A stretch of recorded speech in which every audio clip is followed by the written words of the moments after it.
Olá, começando mais um Pod Perfeita, um podcast destinado exclusivamente para tratar de assuntos relacionados aos temas cirurgia plástica e cirurgia bariátrica. Eu sou Lúcia Furlan e vou ficar com você por aqui, trazendo as informações claras e responsáveis. Nós queremos que esse espaço seja um espaço de confiança, aonde você pode tirar dúvidas, pode acreditar, porque aqui, como eu sempre falo, a fonte é segura.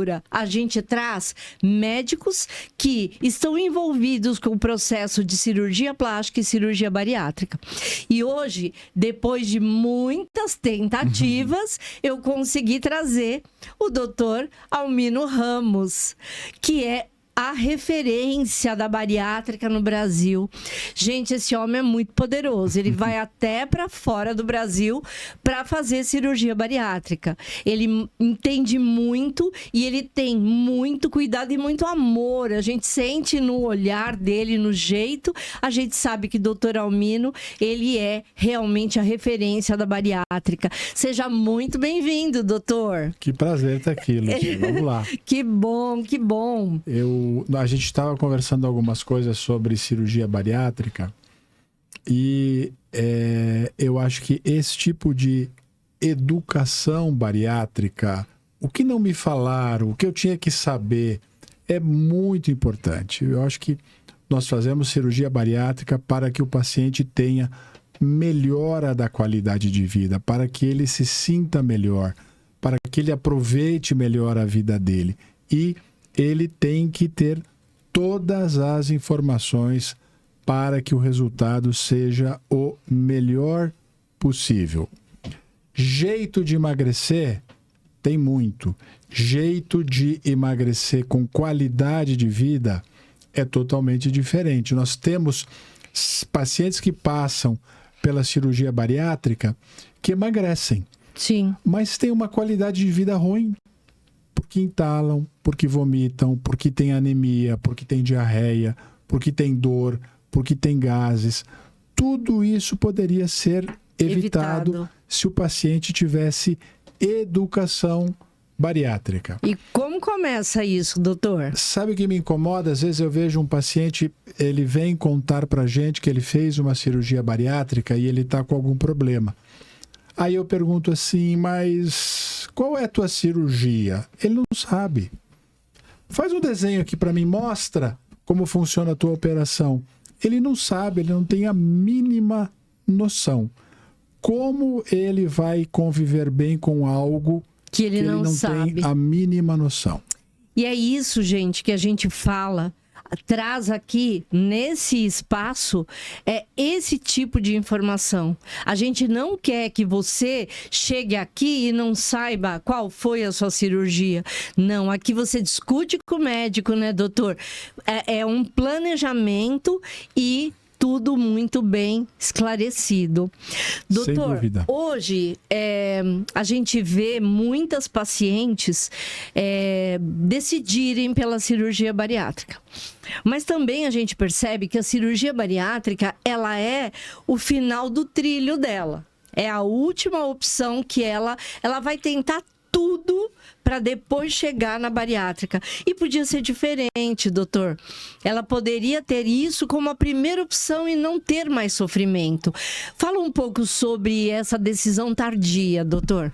Acho que a gente não pode nem pender muito para um lado, nem pender muito para o outro. A gente não pode recomendar uma cirurgia que, por definição, é um tratamento mais radical, logo no início de um tratamento, nem tampouco no final, quando já houve muito comprometimento e, por exemplo, uma doença clara, onde a gente pode avaliar isso, diabetes. Adianta recomendar a cirurgia quando o paciente já tem uma lesão renal, que ele já está quase com indicação de fazer diálise? Por que não foi feito antes? Por que não deram uma oportunidade para esse paciente antes? Outra coisa, faz alguns dias eu operei uma paciente de 300 quilos. Meu Deus! Como eu fico imaginando assim, por quantos profissionais de saúde essa paciente já passou, e depois ela me contando, ela chegou aos 100 quilos entre os 12 e 15 anos de idade. Meu Deus, que tristeza, ela uma vida inteira. Aos 200 com 20, 22. Ela chegou aos 300 com 28 anos de idade. 28 anos? Tem 28 anos. Meu Deus, é uma vida nova, né, doutor? É um recomeço. Então eu fico imaginando por quantos profissionais da saúde ela já passou. Sim. E ninguém alertou. Deu a oportunidade para ela de dizer, escuta, vamos procurar um caminho para tratar você melhor, para você ter um... Porque eu acho que ninguém pode ter dúvida de que para um paciente com 180, 200 quilos, existe indicação formal de cirurgia bariátrica. Eu não admito que hoje a gente pode até discutir 90, 100, mas 180, 200 não dá, não merece discussão. E por que deixaram chegar a 300? Né? Por que o sistema de saúde trata as pessoas de uma forma tão mal? E doutor, falando em sistema de saúde, a gente sabe que as pessoas elas ficam na ilusão de que o sistema de saúde vai resolver esse problema. Em partes, ok, mas a gente sabe que é mínimo o número de pessoas que conseguem, né, se eleger para poder fazer essa cirurgia. Hoje, no Brasil, a gente sabe do número expressivo de pessoas com obesidade importante. E por que a gente não consegue melhorar essa questão? Isso é uma questão pública ou isso é uma questão política? Como você vê essa questão? Porque a gente sabe que as pessoas precisam. Quando nós vamos analisar essa discussão, tem muitos aspectos que são importantes. Talvez o mais importante seja a sociedade. Seja você, seja eu, seja a Elô, como ele chama? Chiquinho. Seja o Chiquinho. Porque a sociedade, ela ainda não está preparada para aceitar obesidade como uma doença. A sociedade ainda acha que a obesidade é um defeito da pessoa, é culpa dela. E de tanto aquela pessoa ouvir que é culpa dela, a maioria das pessoas com obesidade pensa assim: se eu engordei por minha culpa, eu tenho que emagrecer por minha responsabilidade também. E com isto, essas pessoas perdem a oportunidade de procurar serviços que possam ajudar, como nós temos aqui na Perfeita. Elas acham que fazendo dieta e fazendo atividade física, tudo vai ficar bem. E a outra coisa é a sensação que as pessoas têm: não, a hora que eu quiser eu emagreço. A hora que eu quiser, eu fecho a boca. A hora que eu quiser, eu começo a fazer atividade física. E vai. Aumenta 2 quilos. Aumenta 6. Aumenta 8. Depois de 10, 12, já não é tão fácil de resolver. Depois de 20, esquece. Não tem como. Vai ficando cada vez mais difícil lidar com essa situação. Então, nós precisamos criar uma cultura de que obesidade não tem culpado. De quem é a culpa? A culpa é do sistema, a culpa é do ambiente, a culpa é da genética. Fato é que, no Brasil hoje, 68% das pessoas estão acima do peso. 31% tem obesidade. 4% tem obesidade severa, que é aquela obesidade que merece tratamento cirúrgico. Se a gente fizer uma continha, 4% na população brasileira, nós vamos ter aí pelo menos entre 5 a 7 milhões de brasileiros que deveriam operar na segunda-feira. Meu Deus, gente. E nós estamos operando entre 40 a 50 mil por ano. Nós vamos precisar de 50, 60 anos para conseguir organizar essa situação. E não vai dar, porque cada ano esse percentual vai aumentar um pouquinho. Já existe uma programação, vai aumentar cada ano um pouquinho e não existe uma perspectiva de aonde nós vamos chegar. Provavelmente muito perto da situação nos Estados Unidos hoje, Sim. aonde o número de pessoas que está acima do peso é de 70%, 80%. Meu Deus. E com obesidade 40%, 42% e 10%, 12% de obesidade severa. Quer dizer, esse grupo que a gente chama de obesidade severa, que no começo ele é 1, 2, 3%, ele está crescendo em Sim. todo o mundo. Então, o número de obesos ele pode estabilizar um pouco ao longo do tempo, mas a velocidade que está crescendo a obesidade severa é maior. Ou seja, cada ano nós vamos ter mais pacientes nessa lista, nessa fila, esperando para fazer uma cirurgia bariátrica. Que se a gente vai olhar o sistema público de saúde, eu conheço o sistema público de saúde de todo mundo e eu não diria de jeito nenhum que o sistema público do Brasil é ruim. O sistema público do Brasil está congestionado, mas ele não é ruim. Mas mesmo num sistema assim, o número de cirurgias bariátricas hoje, se a gente comparar o que é feito no ambiente fora do SUS e dentro do SUS, a gente vai ter mais ou menos 10% da cirurgia do Brasil é feita no SUS. 90% É feito fora. é fora. Só que quando a gente vai comparar a população, qual é o percentual da população brasileira que depende do SUS? Depende um pouco do Estado. 60%, 70%, 80%. Então a gente tem uma inversão. O SUS ele deveria oferecer muito mais possibilidade de se fazer cirurgia bariátrica.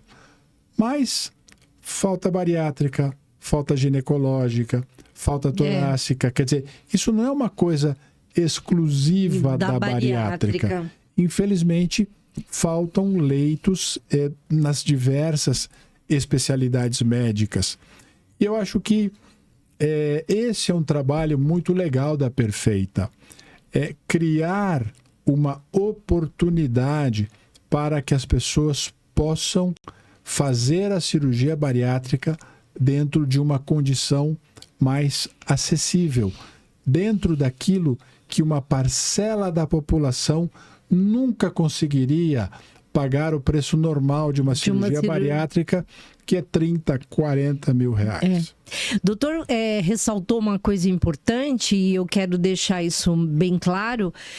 Aqui na Perfeita foi formatado um valor aonde médico, né, uma parceria médico, clínica e hospital proporcionaram um valor menor para que pudesse ser oferecido essa possibilidade.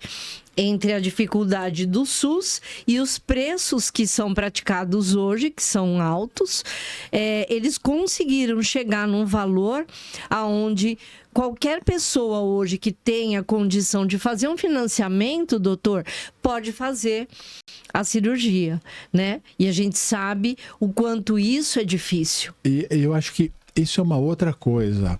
Infelizmente, ao longo do tempo, Lúcia, foi se criando aqui no Brasil um pensamento de que a saúde é uma responsabilidade do Estado. E a gente vê que isso não tem a mínima condição de dar certo. Ou seja, de que a pessoa não espera que o Estado vai se preocupar com a tua saúde. E a saúde daquela pessoa vai se degradando cada vez mais. E isso é uma coisa muito real na cirurgia bariátrica, na obesidade severa. Porque o paciente, ele vai começar ali depois dos 35, 40 anos a ter uma série de problemas associados não exatamente à obesidade, mas em toda aquela gama de doenças que a obesidade vai trazer junto. A apneia do sono. Todo mundo pensa em pressão alta e diabetes, mas tem muito mais. A apneia do sono. Hoje, um grande problema, uma área que recebe muita atenção é fígado, gordura no fígado. Gordura no fígado é uma doença com um prognóstico muito ruim atualmente. A situação em relação a isto vai piorar bastante. Gordura no fígado, esteatose, esteatohepatite, que é algo também que a gente avalia, a sociedade avalia de uma forma muito superficial, é já uma das principais causas de doença crônica do fígado, cirrose e depois câncer do fígado. A gente tem uma série de outros problemas relacionados a acometimento renal, acometimento vascular. A pessoa tem a trombose, mas ninguém relaciona que é por causa do peso. Não, é uma coisa vascular, teve uma trombose. Não. A causa foi o aumento de peso. O diabetes, levando a perda de visão, perda de função do rim, amputações de membros inferiores. Então, é uma cadeia de doenças que vão se associando, se multiplicando exponencialmente e verdadeiramente minando a vida do indivíduo. E é muito ruim quando a gente recebe um paciente desse já numa fase terminal, aonde a cirurgia já não pode, infelizmente, fazer muita coisa. Então, a indicação do tratamento precisa ser precoce. Claro que diante de uma boa avaliação médica. E hoje a gente vê, e também eu escuto muitas pessoas falarem nisso, doutor, mas a minha prima, a minha vizinha, a minha amiga operou e ela não tinha tanto nível de obesidade. Mas você não sabe a qualidade de vida que ela tinha. Você não sabe que ela estava tomando 3, 4 remédios para diabetes, para hipertensão, que ela estava dormindo à noite com o aparelho por causa da apneia do sono, que ela já estava tomando medicação para suporte do rim, do fígado, que a lesão do joelho dela já estava se tornando irreversível e ela ia ter que colocar uma prótese de joelho. Então a gente julga sem ter a informação adequada. Doutor, uma dúvida. Eu vou ao médico e o médico vai e percebe que eu tô com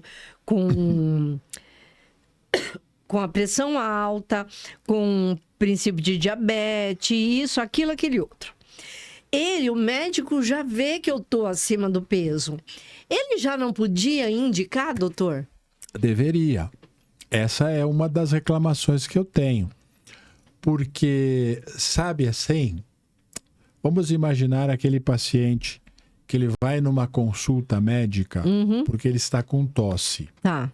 Mas ele tem 108 quilos, é diabético, é hipertenso e o médico receita um xarope para tosse e perde a oportunidade de orientar aquele paciente.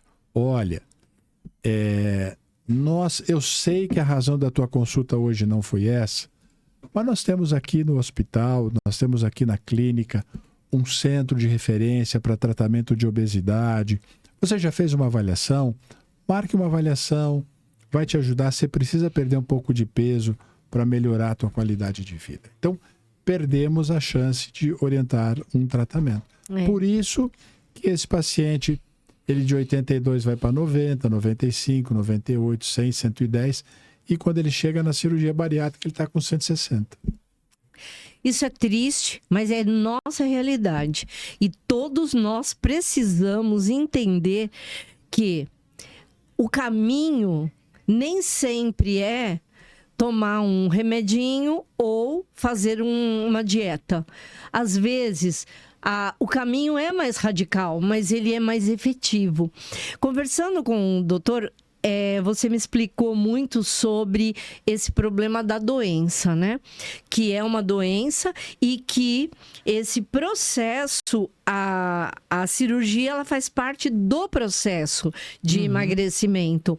E faz parte desse conjunto de atividades que a pessoa tem que fazer para poder. Programa de tratamento. Então, a pessoa entendendo isso, ela percebe que a cirurgia bariátrica não é a cura, e sim é a medida para parar de engordar e retomar o controle da sua própria vida. Doutor, explica um pouco como é isso. Se eu te perguntar, Lúcia, o que é uma cirurgia bariátrica? Qual é a tua resposta?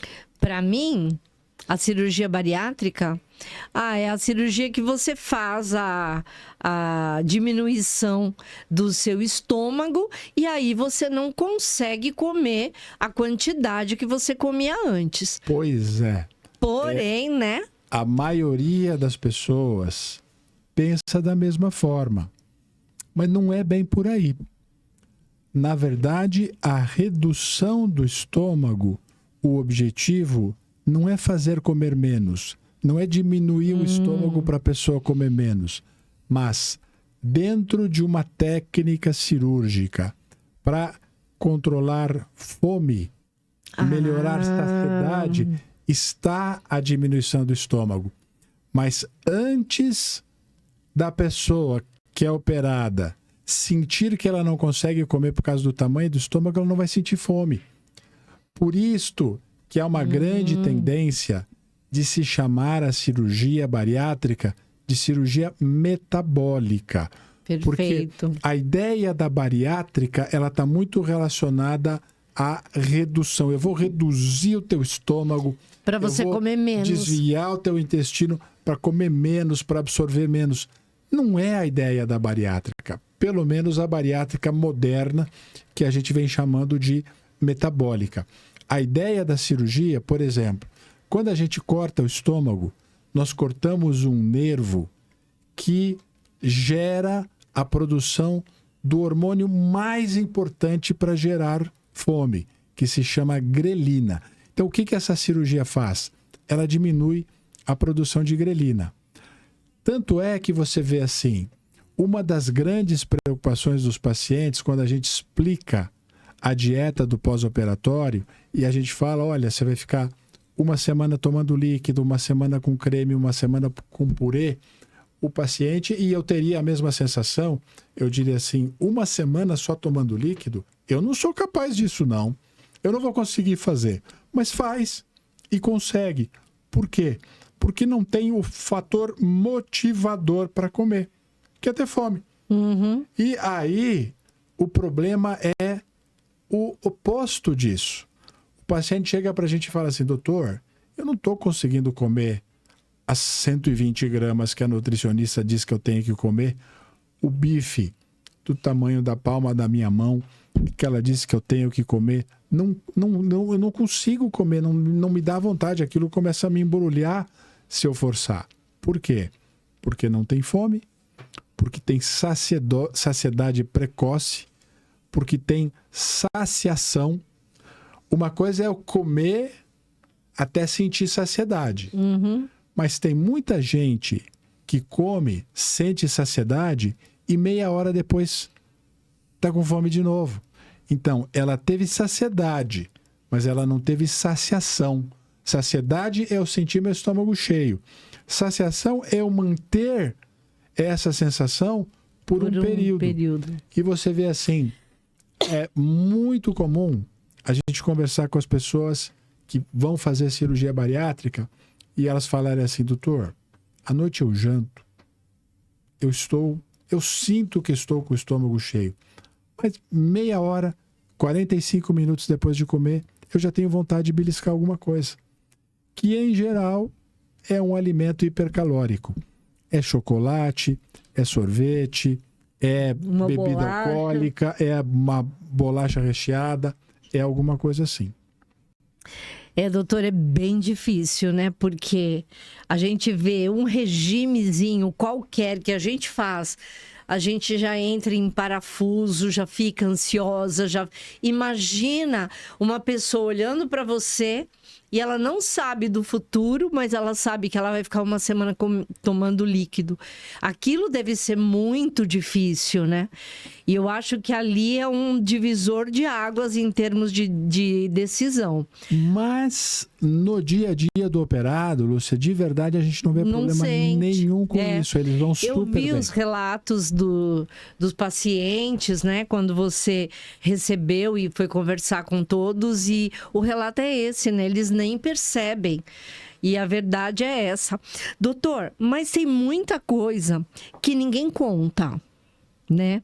E a pessoa chega no consultório, ele olha pro médico e fica frustrado. Por quê? Porque ninguém contou para ele, né, o que ele ia passar. A gente tem algumas coisas para falar sobre o que ninguém te conta. Mas o que mais você enxerga no seu consultório que a pessoa fala, mas é assim, doutor? Por exemplo, eu vou ficar sem comer antes da cirurgia? Tem algumas situações que são importantes. Então, em relação à questão da perda de peso pré-operatória, isso é uma situação totalmente relacionada à segurança da operação e qualidade de pós-operatório do paciente. Segurança da operação por quê?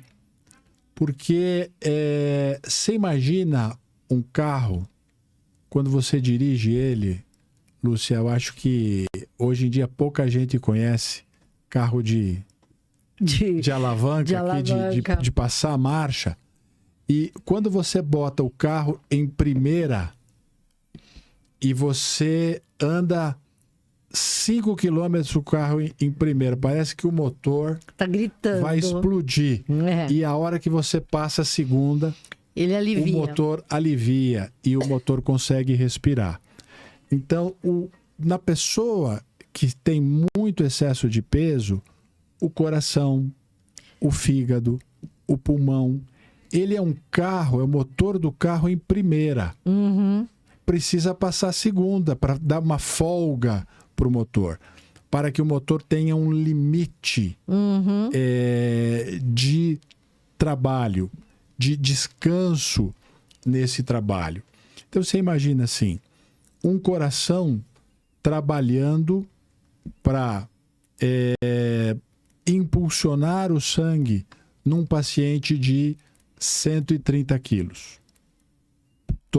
A todo momento. O pulmão trabalhando para oxigenar todo aquele tecido que está ali. Esse paciente ele vai chegar no momento da cirurgia sem reserva nenhuma. Zero. Entendi. Furou o pneu, não tem step para trocar.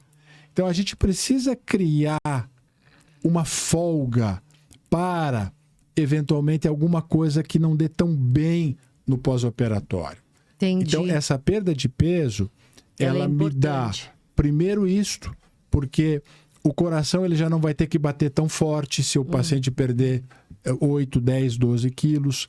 Vai dar uma folga para o rim, vai dar uma folga para o pulmão. E esses órgãos conseguem responder melhor. A gente precisa entender que, embora o paciente deite na mesa de operação e seja operado, a cirurgia representa um esforço para o paciente depois. A recuperação. Isso é um aspecto, deixar um pouquinho de reserva. A segunda questão é assim, você imagina, eu vou operar daqui um mês, despedida da doceria, da churrascaria, da pizzaria, do japonês, do italiano, do alemão. Conta. E aí eu chego lá no momento da cirurgia, eu ganhei peso, meu coração tem que fazer mais esforço ainda, mas meu açúcar subiu, meu colesterol subiu, ou seja, a gordura do fígado subiu, o ácido úrico subiu. Eu provoquei uma tempestade no meu corpo. E eu vou passar por uma cirurgia no meio de uma tempestade. Então, qual que é a lógica? A lógica é o contrário. Eu vou baixar meu açúcar, eu vou baixar meu colesterol, eu vou baixar meu ácido úrico, eu vou diminuir a minha gordura no fígado, porque isso vai me ajudar na recuperação. E a gente que faz cirurgia bariátrica sabe que hoje é totalmente possível fazer uma cirurgia bariátrica sem ou com o mínimo de sofrimento. Mas se você não tem reserva pulmonar, no pós-operatório, você já vai estar assim... E só o fato de dar essa respirada desse jeito já vai provocar dor na barriga. E a tua cicatrização, em vez de ser em 12 dias, vai ser em 60. Entendi. E isto abre oportunidades para que a gente tenha complicações, que é o que a gente não quer. Então, perder peso, tá com o diabetes controlado, tá com a pressão controlada, tá com a respiração controlada, são coisas fundamentais para ter a recuperação da melhor forma possível. Perfeito. Agora, doutor, o que a pessoa precisa saber antes da cirurgia? Não tem como. Tem que ficar atento a essas coisas. Se a gente vai fazer uma cirurgia de vesícula, uma cirurgia de apêndice, uma cirurgia de cisto de ovário, qual é a expectativa que eu tenho? Que eu vou fazer uma cirurgia que vai resolver o meu problema. Sim. Eu vou tirar a vesícula, eu vou tirar o apêndice, eu vou tirar o cisto de ovário e acabou. Ninguém tem 2 vesículas, 2 apêndices. Eu tirei aquele, acabou o problema. Obesidade não se resolve dessa forma. Então, se para um problema da vesícula, a cirurgia é o evento de resolução, acabou o problema aí, na cirurgia bariátrica, na verdade, esse é o evento de início. Iniciou o tratamento agora. Dali para frente, vai vir a perda de peso, vai melhorar a pressão, vai melhorar o diabetes, vai melhorar a condição de vida e isso vai ser melhor a cada mês. Então, na cirurgia bariátrica, o resultado, ele não vem numa cartada só. Ele vem de um resultado mês a mês, de melhora mês a mês, que é um processo no pós-operatório. E isso tem muito a ver com a natureza da doença. Você já viu fala de alguém que curou de asma? Curou de asma? Que curou de hipertensão? Que curou de diabetes? Não existe cura para essas doenças, existe controle, porque são doenças crônicas. A obesidade, a gente ainda quer achar que vai resolver com uma dietazinha, mas não resolve. Por isso que a situação é complexa, porque é uma doença crônica. É verdade. Que precisa de um tratamento bem indicado. Nem sempre é a cirurgia. Existem outros tratamentos. Hoje, os medicamentos melhoraram bastante. Mas para esses pacientes que ainda têm excesso de 25, 30, 40 ou mais de peso, a cirurgia ainda é o melhor tratamento que existe. E eu acho importante a gente falar, quando tem oportunidade, para que as pessoas entendam aquilo que você está ouvindo falar aí, que eu vejo direto na internet, dizer que com os novos medicamentos a cirurgia acabou, é mentira. A maioria dos pacientes que nós operamos hoje já usou Ozempic, já usou Saxenda, já usou Mounjaro e continuam com necessidade de fazer a cirurgia. É mentira. Se eu chegasse aqui e dissesse que a cirurgia é a solução para tudo, também é mentira. Não é assim. E em muitos casos, para doenças crônicas, a gente precisa até de associação de terapias. Bom, vamos preparar o paciente? Nós fazemos isso direto aqui na Perfeita. Pacientes que têm dificuldade de perder peso para ir para a cirurgia, nós usamos semaglutida, nós usamos Ozempic no pré-operatório. E esses pacientes emagrecem muito bem. Eu acabo de ver uma que perdeu 9 quilos em 6 semanas. Então, o medicamento pode ajudar a cirurgia pode ajudar o medicamento e juntos nós vamos ajudar as pessoas. A gente só precisa ter bom senso. É isso. Aproveitando, uma pergunta dos nossos seguidores, que é, no caso de pacientes que tomam, elas têm um problema ou genético, ou até mesmo metabólico, e aí a gente, não quero fazer bariátrica, porque já existe um preconceito, né? Aqui no Brasil, como a gente já tinha falado anteriormente. E aí eu vou tomar um Ozempic, vou tomar um Mounjaro. E se eu tiver o efeito rebote? Porque isso Então, real, né? o que as pessoas não entendem é que não existe efeito rebote. Isso é uma invenção. Isso é uma invenção que te contaram. Dessa vez, não é que deixaram de contar. Contaram Fake a história news. errada. Não tem rebote. Tem doença que continua. Então, eu vou pegar um exemplo muito claro para ficar fácil para a gente entender. Balão intragástrico. Nós temos alguns métodos endoscópicos. O paciente tem obesidade. Ele tem uma doença crônica. Essa doença crônica, ela se caracteriza por um desequilíbrio do controle metabólico, do controle do peso, lá no sistema nervoso central, aonde regula isso, que é na base do cérebro, numa região chamada de hipotálamo. Bom, eu boto um balão. O balão ocupa o estômago e me dá uma sensação de saciedade. Com isto, eu consigo comer menos e consigo emagrecer. Eu emagreci, mas a minha doença continua lá. Então, no momento que eu tirei o balão, meu estômago voltou ao normal. Se eu não continuar com cuidados em relação à reeducação nutricional, a uma atividade física frequente, eu vou começar a aumentar peso. Isso não tem nada a ver com o efeito rebote. Isso tem a ver, eu continuo com a doença obesidade. A diferença é, quando a gente faz uma cirurgia, o tratamento é para sempre, ele é duradouro. Ele não é um remédio que o efeito passa hoje, se eu não tomar. Ou o efeito do balão, que o efeito passa quando eu retiro o balão. Então, não existe efeito rebote. Isso foi algo criado ao longo do tempo para justificar falhas de tratamento. Existe uma doença que é crônica e que ela precisa de um tratamento linear. Então, quem não opta pela cirurgia e vai fazer tratamento com medicação, precisa entender que vai ter que usar para o resto da vida a medicação. Sim. Pode ser até que a gente possa fazer alguns períodos de interrupção dentro daquilo. Se eu uso a medicação uma vez por semana, eu posso, de repente, tentar usar em algum momento uma vez a cada 2 semanas ou uma vez por mês, e vai ter paciente que vai se adaptar bem com isso.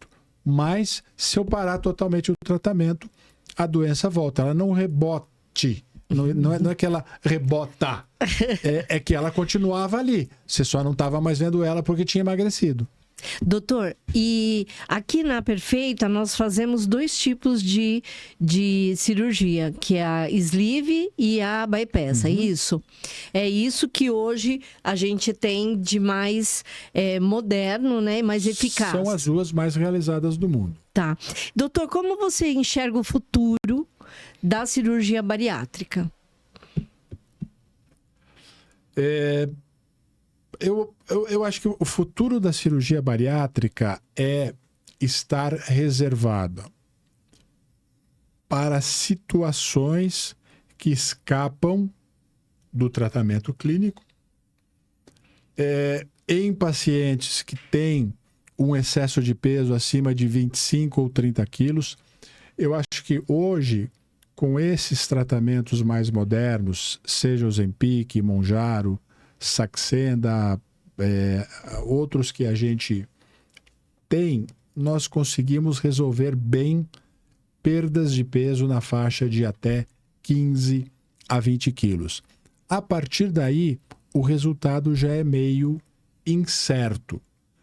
Outra questão que a gente precisa analisar é custo. Né? São remédios caros. São remédios que, se o paciente toma da forma como tem que tomar por um período de 2 anos, ele paga o valor da cirurgia. É verdade. E aí, a cada 2 anos, ele vai pagar o valor de uma cirurgia bariátrica.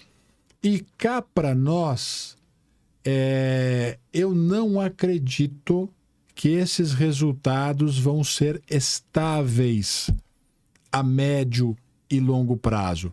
Porque se até a cirurgia, que é o método mais potente, que ela mexe com a produção de dezenas de hormônios, ao longo dos anos ela vai perdendo efeito e alguns pacientes voltam a ganhar peso, eu não acredito que um medicamento com 1 ou 2 hormônios, como é o que a gente tem no mercado hoje, vá trazer uma solução definitiva. Sem dúvida, ele vai ajudar muitos pacientes, mas muitos vão voltar a ganhar peso ao longo do tempo também e vão ter a cirurgia como uma opção de tratamento. Ai, doutor, muito, muito obrigada, doutor. Sempre... Oi? Você tem mais pergunta? É que já são 18 e o doutor tem que descer. Vamos lá, a última. No caso de psicologia, a gente indica, a gente não indica, porque que é importante no tratamento da bari. Tem muito paciente que tem compulsão alimentar, né? E às vezes o psicólogo até não chega da alta. Como seria isso? Elô, é uma questão bem complexa. Sabe por quê? Porque quando eu faço uma cirurgia bariátrica e depois de tentar muitos métodos para emagrecer e nada dá certo, e de repente eu perco 8 quilos no primeiro mês, 5 quilos no segundo, 3 quilos no terceiro, eu não tenho fome, eu sinto que controlo bem a compulsão alimentar que eu tinha antes, eu sinto que a ansiedade não influencia mais tanto naquilo que eu como, eu estou perdendo peso, estou melhorando minha qualidade de vida, eu estou conseguindo subir 6 lances de escada que eu não conseguia, eu estou conseguindo conviver melhor com a minha família, jogar o futebol com meus amigos que eu tinha deixado de jogar, eu me sinto super-homem. E eu fico pensando assim, mas espera aí, eu estou tão bem, eu perdi tanto peso, por que eu preciso da nutricionista? Por que eu preciso da psicóloga? Eu não preciso delas, eu consigo levar sozinho. Só que ele não entendeu que faz parte da doença isso, que de verdade a gente vai sentir a questão da ansiedade determinando mudança de comportamento alimentar, de depressão determinando mudança de comportamento alimentar 1 ano depois da cirurgia. E isso eu vou dizer para vocês assim, nós não sabemos por quê. Não tem estudo que justifique isso. Por que que durante um ano e alguns meses, a ansiedade fica totalmente controlada. E eu emagreço muito bem. E de depois ela volta. Não tem porquê. Provavelmente, isso tem a ver com curtos-circuitos neurológicos que foram cortados com a questão da cirurgia, pela mecânica da cirurgia de cortar os nervos do estômago, e com o tempo, por alguma questão de cicatrização, eles voltam a se conectar outra vez. E aí a gente pode ter problema. E eu já vi de vários pacientes isso, olha, eu devia ter dado ouvidos e seguido com o meu acompanhamento psicológico. Eu vejo hoje que o acompanhamento psicológico é muito importante. A gente precisa ter armas para lutar contra a ansiedade, a depressão, e isso, o profissional adequado para nos ajudar é a psicóloga, é o psiquiatra, eventualmente até é o uso de algum tipo de medicação que tenha indicação em uma situação ou outra. Doutor, muito obrigado pela sua participação. A gente vai chamar sempre quando tiver um tempinho. Eu vou te chamar, porque tem muito assunto pra gente falar. Nós não falamos nada ainda. A gente desce aqui para um cafezinho. Gente, eu quero agradecer muito vocês ficarem conosco nesse podcast que é feito com muito carinho e muita atenção e muito respeito por você. Se você gosta do conteúdo apresentado no Pod, você se inscreve no canal, aciona o sininho para receber as notificações, porque toda semana tem conteúdo novo para você aqui no Pod, porque aqui você pode. Então, fica com a gente.